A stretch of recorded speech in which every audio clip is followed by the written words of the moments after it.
lettre type du canton du Valais pour la location des migrants à notre charge. Bon, c'est une lettre qui date du 12 novembre 2025, mais vous allez voir que nos cantons ont du talent. En fait, ils ont aussi les moyens. Forcément, il y a les moyens pour nos petits migrants. Je vais vous lire la lettre et après on va parler de la machination mise en place par le gouvernement progressiste de la Suisse 2.0 pour grandement effacer son peuple de souche. Demande de location, appartement 4,5 pièces à monter, 1790 francs, charges comprises. Alors 1790 francs, en règle générale, c'est pas tout le monde qui peut se payer un appartement comme ça. Voilà. Madame, monsieur, nous vous transmettons par la présente notre vif intérêt pour la location de l'objet mentionné ci-dessus. Nous vous informons ci-après de toutes les prestations et le suivi que nous offrons aux multiples régies et propriétaires avec lesquels nous collaborons depuis de nombreuses années. Établissement de contrat au nom de notre administration, État du Valais. Ouais, c'est plus les réfugiés, c'est les candidats. Nous assumons l'entière responsabilité de cette location. Sous-entendu, soyez rassurés, le loyer va être payé à tous les coups. Voilà, c'est le plus rigolo. Entretien et réparation courante assurés à nos frais par nos intendants professionnels. Attendez, mais comment ça, des dégâts?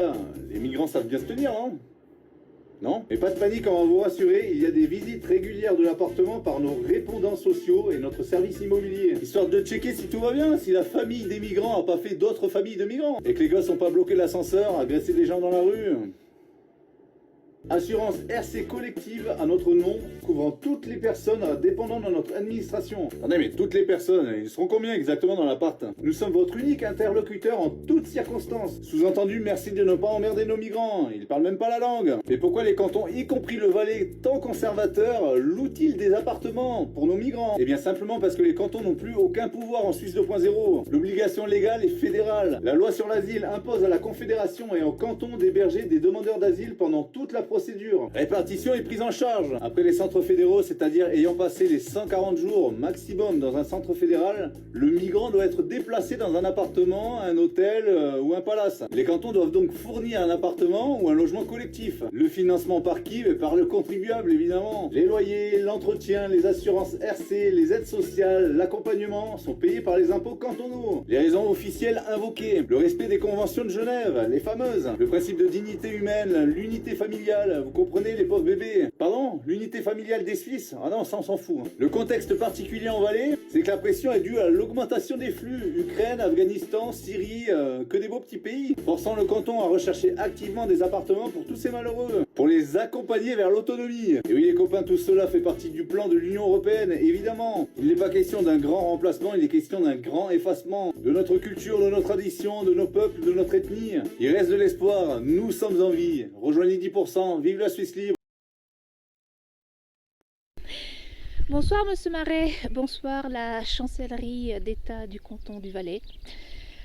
Oui, je vous fais mon commentaire à la suite de cette vidéo qui a été dénoncée par un Valaisan concernant le droit de logement pour les requérants d'asile. Ce qui est incroyable, c'est que moi, cela fait 14 mois maintenant que je dénonce le fait que je suis dans la précarité la plus totale, que je n'ai droit à aucun moyen financier, aucun compte bancaire, que tout m'a été refusé, les biens et services vitaux également, et qu'il n'y a toujours rien qui se met en place ce mois de juin. J'ai relancé ma commune d'origine parce qu'apparemment, lorsqu'on n'a plus de papier officiel, c'est à la commune d'origine qu'il faut aller frapper à la porte.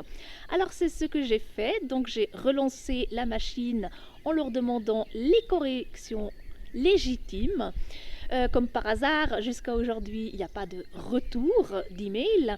J'ai aussi relancé l'état civil du canton de Vaud, donc Lausanne, et là comme par hasard il n'y a aussi pas de retour, il n'y a pas d'accusé de réception parce que encore une fois tant que je ne paye pas mon droit à la reconnaissance administrative, à mon droit d'existence, eh bien rien n'est fait, ce qui prouve encore une fois qu'on vit dans un système qui est totalement satanique, qui est totalement malveillant. Et aussi sur mon site, j'ai rajouté des vidéos qui sont très bien faites sur l'analyse de ce qu'est le nom de famille. Et oui, j'avais raison depuis le départ. Le nom de famille est une entreprise, est une fiction, est une chose qu'on transmet de génération en génération pour garder l'être humain piégé en esclavage dans un rituel satanique. Voilà, je vous laisse faire des recherches là-dessus pour ceux à qui ça intéresse, et pour les autres, eh ben, tant pis pour vous. Je vous souhaite, Monsieur Marais, eh ben, une belle soirée. Et j'espère que d'ici ce vendredi, j'aurai enfin des résultats positifs qui me concernent. Allez, belle soirée, à tout bientôt.